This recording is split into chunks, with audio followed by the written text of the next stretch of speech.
कनकपुर के एक छोटे से गांव में अर्जुन अपने माँ बाप के साथ रहता था। अर्जुन के पिताजी एक किसान थे। अर्जुन बचपन से ही होनहार और पढ़ाई में बहुत अच्छा था। अर्जुन दिन में पढ़ाई करता और अगर उसे कुछ समय मिलता तो वो अपने बाबा के साथ खेतों में उनका हाथ भी बटाता। धीरे धीरे यूं ही वक्त गुजरता गया और अर्जुन भी बड़ा होता गया। अर्जुन अब पढ़ाई हासिल कर चुका था, लेकिन उसे हायर एजुकेशन के लिए शहर जाना था। अर्जुन शहर में जाकर भी अपनी तालीम बेहतरीन तरीके से आगे लेकर जाता है। अर्जुन के पास सब कुछ था। वो होनहार था, खूबसूरत था, वो पढ़ाई में अच्छा था, लेकिन अर्जुन की ज़िंदगी में एक कमी थी, एक सच्चे दोस्त की। एक ऐसा दोस्त जिससे वो अपनी हर एक बात बिना किसी झिझक के बोल सके। वो दोस्त जो उसके हर मुश्किल वक्त में उसके साथ खड़ा हो सके। एक ऐसा दोस्त जो उसकी खुशियों को दुगना और उसके गमों को आधा करे। आस्था वही दोस्त बनकर अर्जुन की ज़िंदगी में आती है। अर्जुन और आस्था की पहली मुलाकात एक प्रोजेक्ट के दरमियान होती है। अर्जुन आस्था को उस वक्त देखता है जब वो उस प्रोजेक्ट के बारे में बात कर रही होती है। आस्था की मासूमियत और सादगी अर्जुन की नज़र में आती है। अर्जुन और आस्था को एक ही प्रोजेक्ट पर काम करना होता है और दोनों के दरमियान पहली बार खुलकर बातचीत शुरू होती है। अर्जुन आस्था की सादगी और सोच से बेहद मुतासिर होता है। कुछ ही दिनों बाद अर्जुन आस्था से अपनी पसंद का इजहार भी करता है। आस्था की आंखों में शक और हैरानी है, लेकिन उसके बाद वो अर्जुन से बात करने के लिए तैयार हो जाती है, क्योंकि उसने अर्जुन की आंखों में अपने लिए कुछ महसूस किया था। आस्था कुछ रोज़ अर्जुन की बातों पर गौर करती है और दिल में उसके लिए मोहब्बत महसूस करने लगती है और वो अर्जुन को अपनी पसंद का इजहार करती है। कुछ ही रोज़ बाद आस्था को कुछ माली मुश्किलात का सामना होता है, क्योंकि आस्था के माँ बाप बचपन के अंदर ही एक कार एक्सीडेंट में इस दुनिया से चले गए थे और उसके चचा चाची ने उसको पाला था। वो अर्जुन को अपनी मुश्किलात के बारे में नहीं बताना चाहती, लेकिन कुछ ही दिनों में अर्जुन ये महसूस करने लगता है कि आस्था को किसी बात की परेशानी है। चनाचा अर्जुन आस्था से ज़िद करता है कि वो उसे अपनी मुश्किल बताए और फिर वो अर्जुन को अपनी मुश्किलात के बारे में बताती है और अर्जुन फ़ौरन उसकी मदद के लिए तैयार हो जाता है। अर्जुन को पार्ट टाइम एक बेहतरीन जॉब मिल चुकी थी। अर्जुन आस्था की मुश्किलात के हल के लिए कदम उठाता है और इसकी माली मदद करता है। आस्था थोड़ी हिचकिचाहट दिखाती है, मगर अर्जुन की मोहब्बत और मदद उसे तसल्ली देती है। अब अर्जुन भी आस्था से अपनी मोहब्बत का खुलकर इजहार करने लगता है और आस्था भी अपने जज्बात का एतराफ़ करती है, क्योंकि ये सिर्फ़ माली मदद के पीछे मुनहसर नहीं था। आस्था अर्जुन की आंखों में अपने लिए मोहब्बत देखती है और अर्जुन भी आस्था का बहुत ही ज़्यादा ख्याल रखता है, क्योंकि अर्जुन को भी किसी ऐसे दोस्त की ज़रूरत थी जो उसे आस्था की शक्ल में मिल चुका था और अब वो किसी भी सूरत उसे खोना नहीं चाहता था। धीरे धीरे आस्था को भी अर्जुन की मोहब्बत की गहराई का अंदाज़ा होता है। वो अर्जुन के लिए अपनी मोहब्बत को दिल से कबूल करती है और दोनों एक दूसरे के लिए हमेशा साथ रहने और साथ देने का प्रॉमिस करते हैं। अर्जुन और आस्था का रिश्ता कामयाबी की जानब बढ़ रहा होता है। दोनों ने एक दूसरे के ख्वाबों को अपना समझा और एक दूसरे का हाथ पकड़कर ज़िंदगी के हर अच्छे और बुरे समय में साथ रहने का प्रॉमिस किया। अर्जुन और आस्था दिल से एक दूसरे को कबूल करते हैं और ज़िंदगी में हम सफ़र बनकर साथ चलने का फ़ैसला करते हैं। दोनों अपने अपने घर बात करते हैं और एक नहायत और पुरवकार सादा सी शादी की तकरीब अरेंज की जाती है और इस छोटी सी तकरीब में बेहतरीन और उम्दा तरीके से अर्जुन और आस्था की शादी हो जाती है। क्या ये कहानी यहीं ख़त्म है? बिल्कुल नहीं, अभी तो कहानी का आगाज़ है, क्योंकि इसके बाद ही कहानी शुरू होगी। अर्जुन आस्था को अपने गांव में लेकर जाता है और नया नवेला जोड़ा गांव के रवायती लिबास पहनकर गांव के अंदर दाखिल होता है। आस्था बेहद खूबसूरत थी और अर्जुन भी खूबसूरत नौजवान था। गांव वाले उन्हें देखकर बहुत ही ज़्यादा खुश होते हैं। अर्जुन की जॉब अब अच्छे से हो चुकी थी। वो अपने घर वालों से कहता है कि वो हर महीने उन्हें खर्चा भेजेगा, लेकिन वो और आस्था 2 महीने के बाद ही उन्हें मिलने आ सकेंगे। अर्जुन के माँ बाप उससे कहते हैं कि अभी तुम लोगों की नई नई शादी हुई है, कुछ दिन गांव में गुजार लो फिर चले जाना।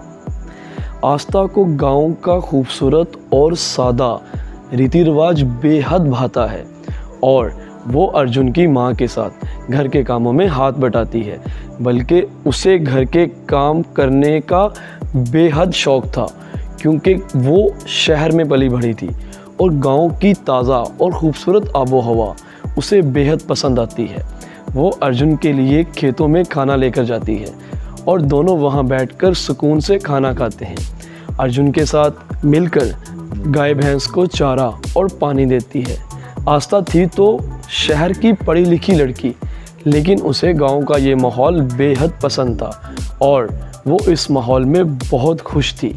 आस्था को गांव की बारिश बहुत खूबसूरत और पसंद आई क्योंकि बिल्कुल साफ़, खुले और हवादार माहौल में ये सब देखने के बाद उसे शहर की भीड़ भाड़ और उस ज़िंदगी से ये गांव की ज़िंदगी बेहद भा रही थी। अब समय आ गया था जुदाई का। जी हाँ, अर्जुन को अपनी जॉब के लिए अब वापस जाना था और जिस दिन अर्जुन और आस्था को शहर वापस आना था, वो अर्जुन के माँ बाप से मिलकर बहुत अफसरदा थी। उसका दिल वहाँ से जाने को नहीं कर रहा था, लेकिन मजबूरी थी। वो दोनों ट्रेन का टिकट पकड़ते हैं और शहर की तरफ अपना सफ़र शुरू कर देते हैं। अर्जुन और आस्था स्टेशन पर उतरते ही अपने घर की जानब रवां दवां हो जाते हैं, लेकिन अर्जुन ने आस्था के लिए एक सरप्राइज़ प्लान किया हुआ था क्योंकि आस्था ने अर्जुन को बताया था कि उसे पहाड़, बर्फीली वादियाँ ये बहुत ही ज़्यादा पसंद है और अर्जुन ने भी आस्था को खुश करने के लिए शिमला का एक बेहतरीन टूर अरेंज किया हुआ था। अगले ही दिन वो ये सरप्राइज़ आस्था को देता है और दोनों खुशी खुशी शिमला की जानब अपना सफ़र शुरू कर देते हैं। शिमला के अंदर रात के वक्त वो वहाँ पहुँचते हैं। एक बेहतरीन और ख़ूबसूरत होटल के अंदर उनका कमरा बुक होता है। रिसेप्शन के लोग अपने रवायती और बेहतरीन अंदाज से उनका इस्तकबाल करते हैं। उन्हें अपने कमरे में पहुंचाया जाता है। अब इस कहानी में एक नया ट्विस्ट आने वाला है। जैसे ही आस्था और अर्जुन सोने की तैयारी करते हैं, वो सो ही रहे होते हैं कि आस्था को अपने बेड के इर्द गिर्द कुछ हरकत दिखाई देती है और कोई परछाई नमा चीज़ उसे महसूस होती है। आस्था बहुत ही ज़्यादा खौफज़दा हो जाती है, लेकिन जब वो अपनी आंखें खोलती है, उसे अपने बेड के इर्द गिर्द कुछ नहीं दिखाई देता, लेकिन एक काले कपड़े में लिपटी हुई बूढ़ी औरत उनके बिस्तर के चक्कर काट रही होती है। लेकिन आस्था उसे नहीं देख पाती या वो उसे नहीं दिखाई देती। जैसे ही आस्था फिर सोने की कोशिश करती है, बूढ़ी औरत मज़ीद ज़्यादा खौफनाक रूप के अंदर उनके बेड के इर्द गिर्द घूमना शुरू कर देती है। उसी हरकत और परछाई नमा चीज़ से आस्था की आंख खुल जाती है और आस्था खौफज़दा होकर हड़बड़ाकर उठ बैठती है। जैसे ही आस्था बैठती है, अर्जुन की आंख भी खुल जाती है और अर्जुन आस्था से पूछता है कि क्या हुआ है, तुम ठीक तो हो? ये कहानी अभी ख़त्म नहीं हुई है, ये कहानी अभी जारी है, लेकिन आप लोगों को इस कहानी का नेक्स्ट पार्ट देखने के लिए इंतज़ार करना होगा हमारी प्रेम कहानी पार्ट 2 का, जो कि बहुत ही जल्द हादी टून्स के ऊपर रिलीज़ किया जाएगा। तब तक मैं आपके लिए कुछ सवाल छोड़ता हूँ और उन सवालों के जवाब आपने कमेंट्स बॉक्स के अंदर ज़रूर देने हैं, ताकि बाद में हम देख सकें कि आप में से किन किन के जवाबात आने वाली कहानी का खुलासा करने में कामयाब होते हैं। वो बूढ़ी औरत जो स्याह लिबास में लिपटकर आस्था और अर्जुन के बिस्तर के चक्कर काट रही थी, वो आखिर में है कौन? क्या उसका नाता आस्था के अतीत से जुड़ा है या वो अर्जुन के लिए वहाँ आई है?